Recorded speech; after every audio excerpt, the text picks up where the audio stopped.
उत्तर प्रदेश के जनपद मेरठ में 16 साल पहले हुए गुदरी बाजार के तिहरे हत्याकांड में कोर्ट का फैसला आ गया। अभियुक्त इजलाल और शीबा समेत 10 दोषियों को आजीवन कारावास की सजा सुनाई गई।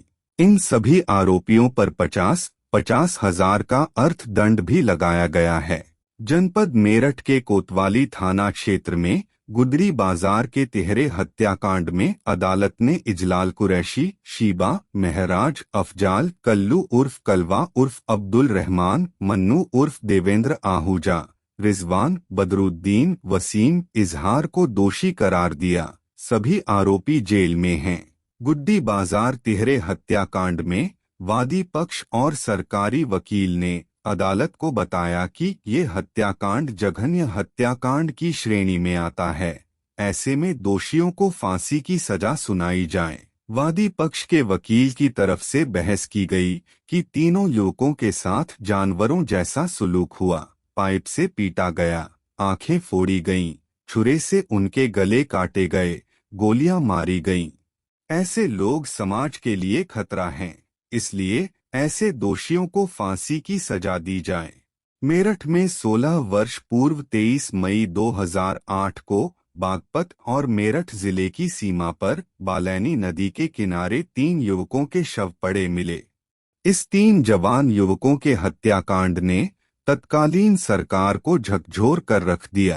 पूरे प्रदेश में सनसनी फैल गई। लखनऊ के तत्कालीन उच्चाधिकारियों ने मेरठ पुलिस को अविलंब इस हत्याकांड के अनावरण के सख्त निर्देश दिए। मेरठ के तत्कालीन वरिष्ठ पुलिस अधीक्षक आलोक कुमार ने तुरंत एक विशेष टीम बनाकर इस हत्याकांड पर कार्य आरंभ कर दिया।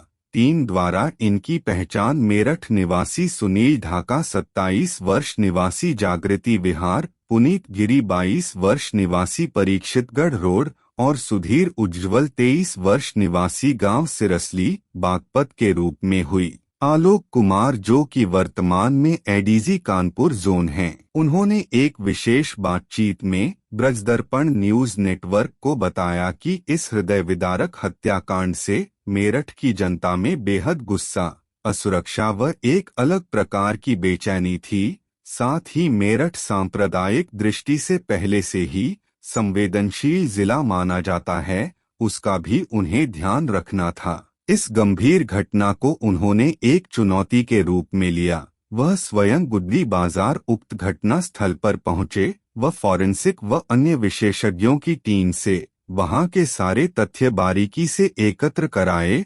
उन्होंने बताया कि घर को धोकर साफ किया गया था। वह जिस कमरे में ये तीनों कत्ल किए गए थे, उस कमरे में गुलाब के फूलों की पंखुड़ियां बिखरी मिली, जिससे रक्त की बदबू दब जाए। आलोक कुमार के द्वारा रातों रात मेरठ पुलिस के तेजतर्रार व स्वच्छ छवि के दरोगा सिपाहियों की अलग अलग टीमें बनाकर ताबड़तोड़ दबिशें दी गईं। इस पूरे ऑपरेशन की कमांड आलोक कुमार ने स्वयं संभाली। वह खुद पल पल की खबर लेते हुए टीम को निर्देशित करते रहे। नतीजतन इजलाल व अन्य अपराधियों को गिरफ्तार किया। इजलाल के पास से रूजर ब्रांड का पिस्टल व अन्य के पास छुरे व चाकू मिले। आलोक कुमार के नेतृत्व में पुलिस टीम ने इन अपराधियों के व्यापारिक प्रतिष्ठान, आलिया मीट प्लांट समेत अनेक अवैध संपत्तियां गैंगस्टर एक्ट में सीज की गईं। तत्कालीन मेरठ पुलिस के इस त्वरित कड़े एक्शन से जहां मेरठ की आम जनता में कानून व न्याय व्यवस्था का नया व मजबूत स्वरूप दृष्टिगत हुआ, वहीं अपराधियों व माफियाओं में हड़कंप मच गया। पुलिस जांच में यह सामने आया कि 22 मई की रात थाना कोतवाली अंतर्गत अपने घर गुड्डी बाजार में हाजी इजलाल कुरैशी ने अपने भाइयों और साथियों के साथ मिलकर बेहद क्रूरतापूर्ण तरीके से इन तीनों नवयुवकों की हत्या की थी। अभियुक्तों द्वारा इन तीनों मृतकों का दरिंदगी से टॉर्चर करके मर्डर किया गया था। तत्कालीन पुलिस द्वारा इस जघन्य अपराध की अचूक विधिसम्मत लिखा पढ़ी की गई। पुलिस ने इस मामले में 14 आरोपियों के खिलाफ आरोप पत्र दाखिल किया। शीबा पर हत्या के लिए उकसाने का मुकदमा दर्ज किया गया।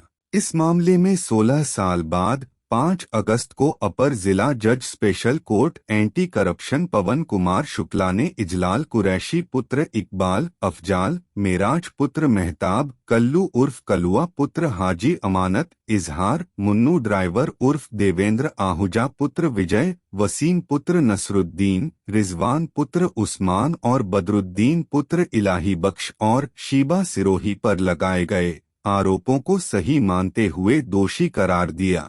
अधिवक्ताओं के मुताबिक भारतीय दंड संहिता के अनुसार आजीवन कारावास में दोषी व्यक्ति को शेष बचा जीवन काल जेल में ही व्यतीत करना होगा।